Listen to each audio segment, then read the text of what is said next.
Hello everyone, स्वागत है आप लोगों का अपने यूट्यूब चैनल टीचिंग एग्जाम्स पे। इस वीडियो में हम लोग बीपीएससी 4.0 के लिए क्वेश्चन लेके आए हैं। और आज के जो क्वेश्चंस हैं, जैसा कि अगर आपने 2-3 वीडियो पिछली देखी हैं तो आपने देखा होगा बीपीएससी घटना चक्र पूर्वावलोकन से सारे क्वेश्चंस लिए गए हैं। तो बहुत इंपॉर्टेंट बुक है ये, और क्वेश्चन सारे प्रीवियस ईयर हैं इसमें। 38वीं बीपीएससी से 69वीं बीपीएससी के सारे क्वेश्चंस आपको इसमें देखने को मिलेंगे। तो हमारा जो टॉपिक चल रहा है इसमें आधुनिक भारत का, ठीक है, मॉडर्न हिस्ट्री को हम लोग कवर कर रहे हैं।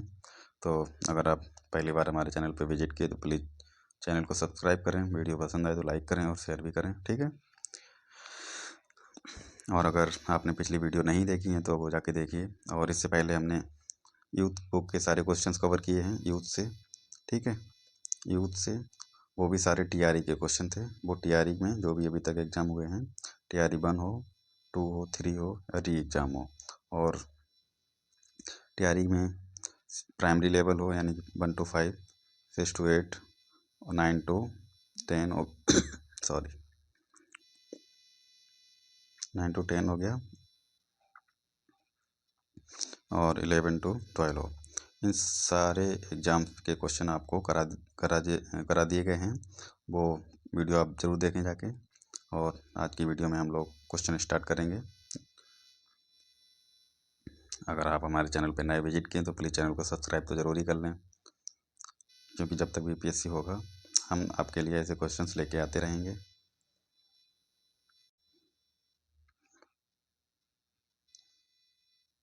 आज का हमारा पहला क्वेश्चन है 37 क्वेश्चन नंबर, ताना भगत आंदोलन संबंधित है। तो ये ताना भगत आंदोलन आदिवासी आंदोलन था, ठीक है। तो राइट आंसर हमारा बी हो जाएगा, ऑप्शन बी। इसके कुछ फैक्ट भी देखेंगे, क्योंकि फैक्ट ज़रूरी है। बीपीएससी तो क्वेश्चन उठाता है तो क्वेश्चन रिपीट करता है, और रिपीट के साथ साथ जो भी हमें इसमें फैक्ट देखने को मिलेंगे वो भी कहीं ना कहीं से संबंधित होते हैं, और क्वेश्चन घुमा के अगर पूछेगा तो हम लोग कवर कर लेंगे। इस वजह से फैक्ट ज़रूरी है, नहीं तो क्वेश्चन अगर कराने तो टिक लगा के आगे बढ़ते जाएं, लेकिन उससे कोई फ़ायदा नहीं होगा। तो देखते हैं, ताना भगत आंदोलन एक आदिवासी आंदोलन था, ठीक है। यह आंदोलन छोटा नागपुर क्षेत्र, जो कि वर्तमान में झारखंड में है, वर्ष 1914 में प्रारंभ हुआ था। इस आंदोलन का नेतृत्व जो है जतरा भगत तथा तुरिया भगत ने किया था। किसने? जतरा भगत और तुरिया भगत ने किया था ताना भगत आंदोलन, ठीक है। कब हुआ था? 1914 में। ध्यान दीजिएगा, ये सब पॉइंट जो है याद करिएगा। और इस आंदोलन को क्या उरांव ताना भगत आंदोलन के नाम से भी जाना जाता है, ठीक है। अगला क्वेश्चन है हमारा,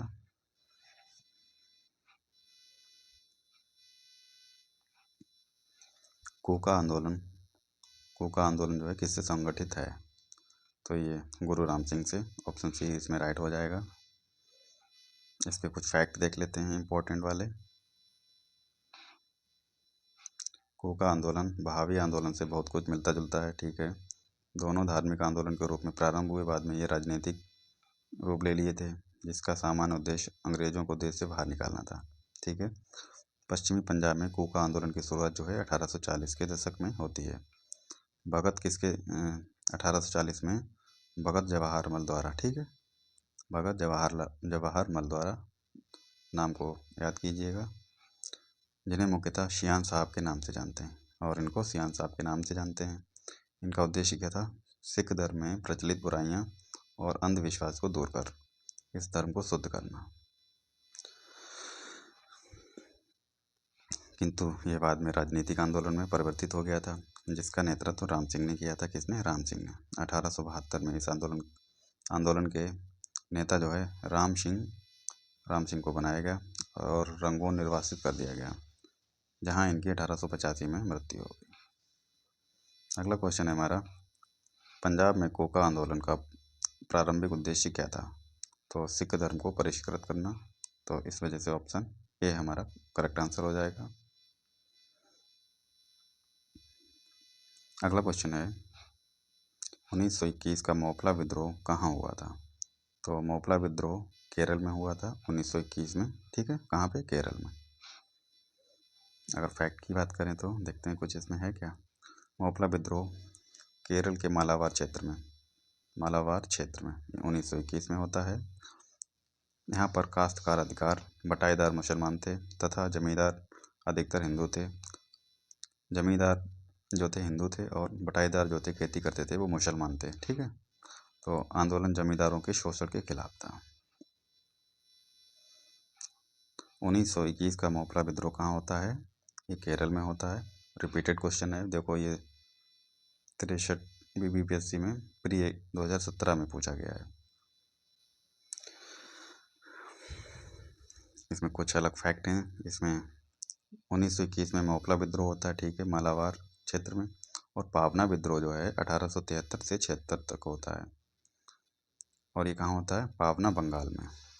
उसके बाद एक आंदोलन होता है, ये अवध में होता है। कब होता है? 1921-22 में होता है। फिर उसके बाद बिरसा मुंडा विद्रोह, ये कहाँ होता है? बिहार में होता है 1899 और 1900 में। तो मोपला विद्रोह हो गया, पावना विद्रोह हो गया, एक आंदोलन हो गया, ठीक है, बिरसा मुंडा हो गया। तो 3-4 क्वेश्चन यहाँ से कवर हो चुके हैं। नेक्स्ट क्वेश्चन है हमारा, तेभागा आंदोलन 1946 ईस्वी में बंगाल में प्रारंभ हुआ। तेभागा आंदोलन, तो राइट आंसर इसका ऑप्शन बी, किसान सभा के नेतृत्व में हुआ था। तेभागा आंदोलन 1946 से 47 ईस्वी बंगाल का प्रसिद्ध किसान आंदोलन था, ठीक है, जिसके तहत किसानों ने फ्लाउड कमीशन की सिफारिश के अनुरूप लगान दर को 1/3 करने का संघर्ष प्रारंभ किया। बागी प्रादेशिक किसान सभा के नेतृत्व में लड़ा गया था। यह आंदोलन जोतदार के विरुद्ध बटाईदारों का आंदोलन था, ठीक है। इस आंदोलन के महत्वपूर्ण कृषक नेता जो थे वो कंपाराम सिंह और भुवन सिंह, इनको याद करिएगा। अगला क्वेश्चन है हमारा, 1940 के दशक के दौरान बंगाल में तेभागा, ये तेभागा होगा, तेभागा, ठीक है। तो 1940 के दशक के दौरान तेभागा आंदोलन ने मांग की, तो ये रिपीटेड क्वेश्चन है। तो ऑप्शन सी हमारा, फसल का 1/3 हिस्सा जो है बटाईदारों को दिया जाएगा, तो इसलिए ऑप्शन सी हो जाएगा। अब जो क्वेश्चन हैं हमारे, आधुनिक भारत में शिक्षा का विकास, इससे संबंधित सारे क्वेश्चन होंगे जो भी अभी तक बीपीएससी ने पूछे हैं।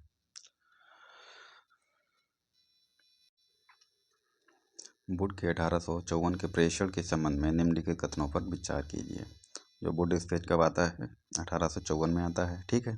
तो ऑप्शन ए हमारा है, ऑप्शन 1, इसने उच्च अध्ययन के लिए शिक्षा के माध्यम के रूप में अंग्रेजी की सिफारिश की, ये ऑप्शन सही है। इसने महिला शिक्षा और व्यावसायिक प्रशिक्षण पर जोर दिया, ये भी सही है। दोनों ऑप्शन सही हैं। ऑप्शन डी हमारा राइट आंसर हो जाएगा।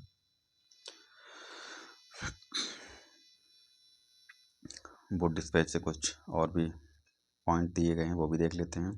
तो चार्ल्स वुड की अध्यक्षता में गठित कमेटी जो कि 1854 में होती है, भारत में भावी शिक्षा के लिए एक बृहद योजना तैयार की, जिसे भारतीय शिक्षा का मैग्ना कार्टा कहा जाता है। किसको? वुड डिस्पैच को।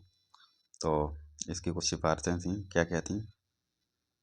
उच्च शिक्षा के माध्यम के लिए अंग्रेजी भाषा के साथ साथ देसी भाषा की भी सिफारिश की। तो दूसरा क्या है? महिला और व्यावसायिक प्रशिक्षण की सिफारिश की, जी बिल्कुल। प्रांतों में शिक्षा विभाग के गठन की सिफारिश की। और क्या है? 1857 ईस्वी में कलकत्ता, यानी कि कलकत्ता में पहला, बम्बई और मद्रास में विश्वविद्यालय की स्थापना की। पांचवा है शिक्षकों के प्रशिक्षण के लिए अध्यापक प्रशिक्षण संस्थान की स्थापना। तो ये कुछ मैग्ना कार्टा के पॉइंट हैं, ठीक है, जो वुड डिस्पैच में दी गई थी। अगला क्वेश्चन है हमारा, बनारस हिंदू विश्वविद्यालय की स्थापना किस वर्ष हुई? तो ये 1916 में हुई थी, ऑप्शन बी।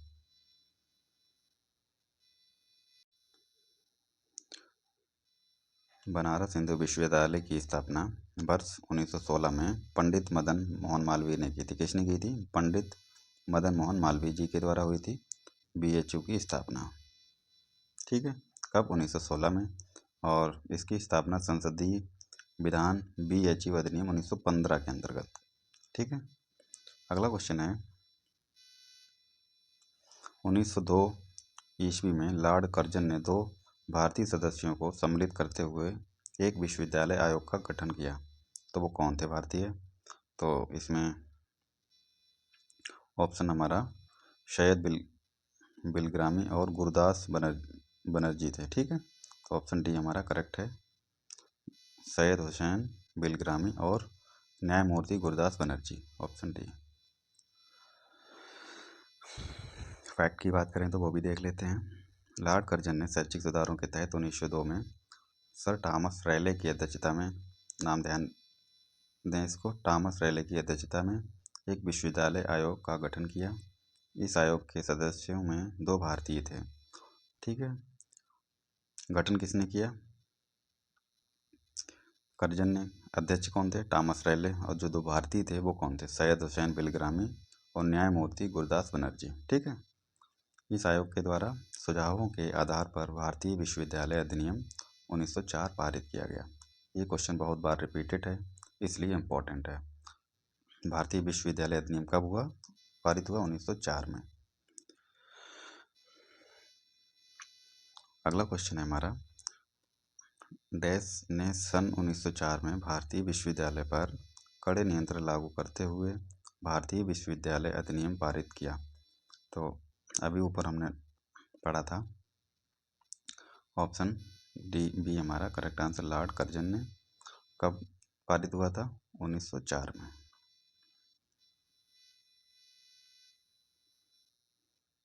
अगला क्वेश्चन देखते हैं, लॉर्ड कर्जन द्वारा किस वर्ष इंडियन यूनिवर्सिटी एक्ट पारित हुआ?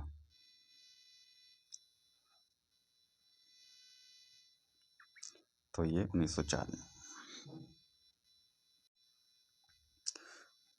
तो भारतीय विश्वविद्यालय एक्ट कब पारित हुआ? 1904 में। ठीक है, अगला क्वेश्चन देखते हैं,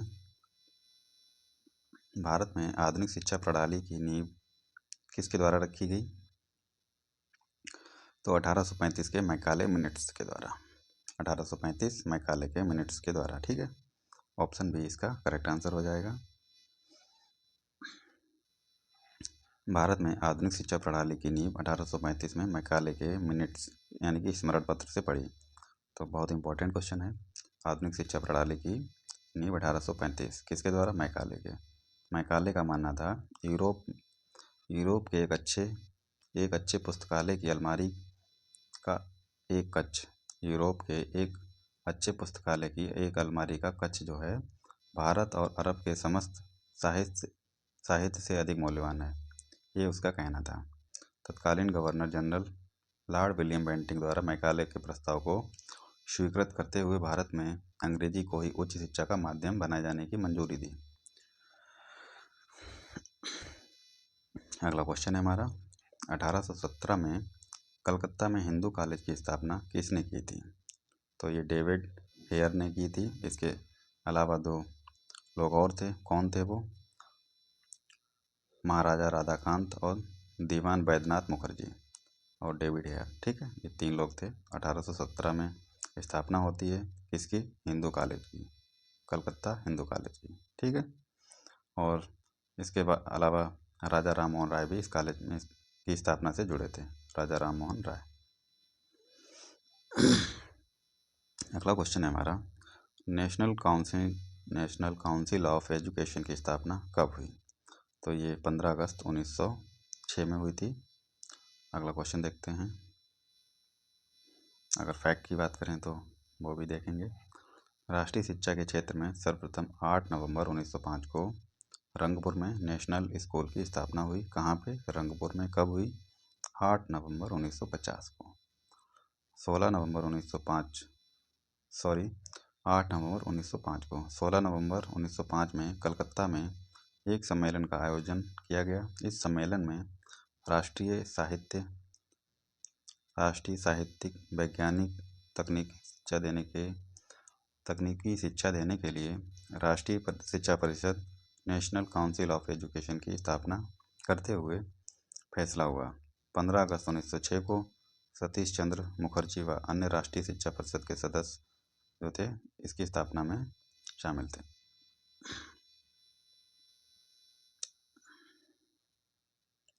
अगला क्वेश्चन है हमारा 1885 ईस्वी में W.C. बनर्जी द्वारा इंगित भारतीय राष्ट्रीय कांग्रेस के निम्न उद्देश्यों में से कौन सा नहीं था? देश के हितों की रक्षा करने वाले भारतीयों के बीच संपर्क और मित्रता बढ़ाना, इसमें नहीं पूछा गया है। ये उसका उद्देश्य था राष्ट्रीय कांग्रेस का। देशवासियों के बीच जाति, संप्रदाय, प्रांतीय पक्षपातों की भावना को दूर करके उनमें राष्ट्रीय एकता की भावना का विकास करना, ये भी सही है, ये उद्देश्य में शामिल है।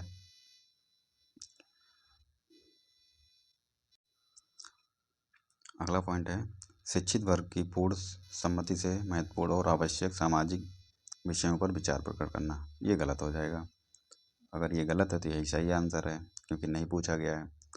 डी भी देख लेते हैं। यह निर्धारित करना कि आगामी वर्षों में भारतीय लोकहित के विकास के लिए किस दिशा में और किस आधार पर कार्य करें, ये भी सही है। तो ऑप्शन सी इसका करेक्ट आंसर हो जाएगा। अगला क्वेश्चन है हमारा शिक्षा में सुधार हेतु ब्रिटिश सरकार ने सैडलर विश्वविद्यालय आयोग कब नियुक्त किया? तो ये 1917 में सैडलर विश्वविद्यालय आयोग नियुक्त किया गया था। ठीक है।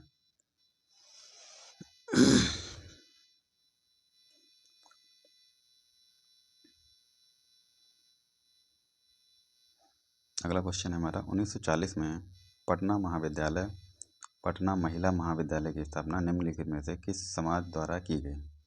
तो ये sister of the apostolic Carmel, option A इसका करेक्ट आंसर हो जाएगा।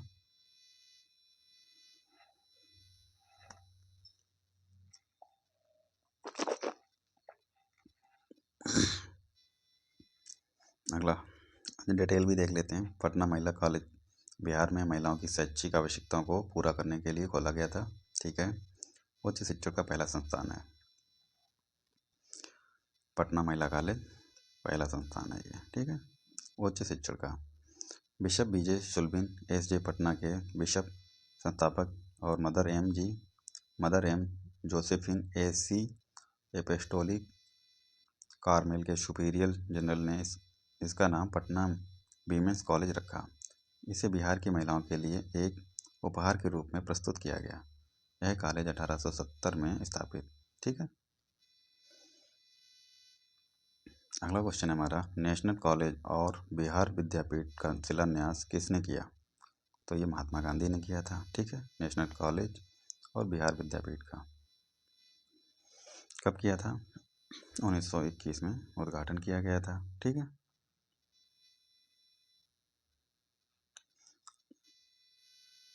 अगला क्वेश्चन है किसके द्वारा कलकत्ता में एशियाटिक सोसाइटी की स्थापना की गई? ये सर विलियम जोन्स के द्वारा, ऑप्शन बी करेक्ट आंसर हो जाएगा।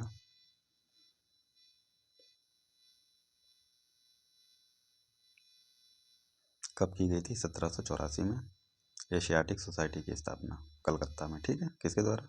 विलियम जोन्स के द्वारा।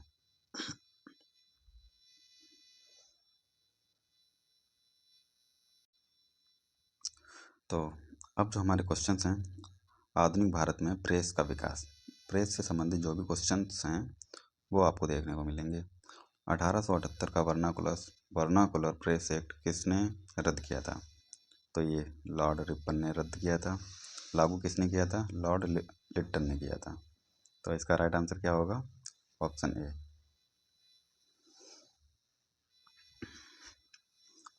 रिपन ने 1882 में वर्नाकुलर प्रेस एक्ट को रद्द किया था। ठीक है। और 1878 में लिट्टन के कार्यकाल में यानी कि 1876 से 80 में पारित हुआ था। इस एक्ट को क्या नाम दिया गया था? मुंह बंद करने वाला अधिनियम। और इसका सबसे घिनौना पक्ष था कि इसके अनुसार देसी भाषा तथा अंग्रेजी भाषा के समाचार पत्रों में भेदभाव किया गया। इससे अपराधी को अपील करने का अधिकार नहीं था। इस एक्ट द्वारा जिला मजिस्ट्रेट को यह अधिकार था कि भाई किसी भी भारतीय भाषा के समाचार पत्र से बॉन्ड पेपर पर हस्ताक्षर करवा ले। कोई भी सामग्री ऐसी नहीं छापेगा जो सरकार के विरोधी हो, ठीक है।